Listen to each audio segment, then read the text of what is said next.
This spin on vegan pinwheels doesn't use any cream cheese. Instead, it's got a Southwest vibe. It's packed with beans, avocado, corn, and pickled jalapenos.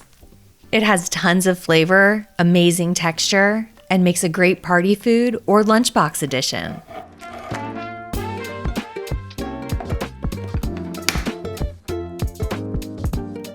First, we're going to doctor up a can of refried beans by adding a little garlic powder and chili powder. Taste the beans and see if they need anything else. Every can is seasoned differently, so it really depends on what brand you buy. Now add some corn, along with black olives and green onions, and some pickled jalapenos, or you can use pickled onions if you want it less spicy.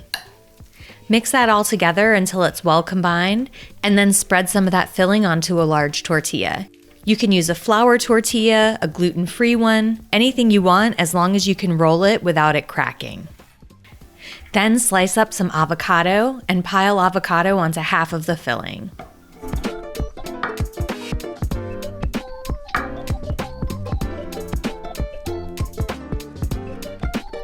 Now roll it up, trying to press it so it rolls up nice and tightly.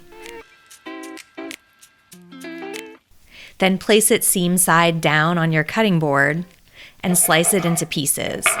If I'm serving this as a party platter, I like to snack on those messy ends because they just don't look pretty on a serving tray. But if you're putting this in a lunchbox, feel free to throw them in. You can make these up to a day ahead, and they're a great addition to party spreads and lunchboxes. I hope that this video answered all of your questions about how to make these vegan Southwest style pinwheels.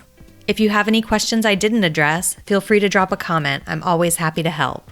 And don't forget to rate and subscribe. Happy cooking!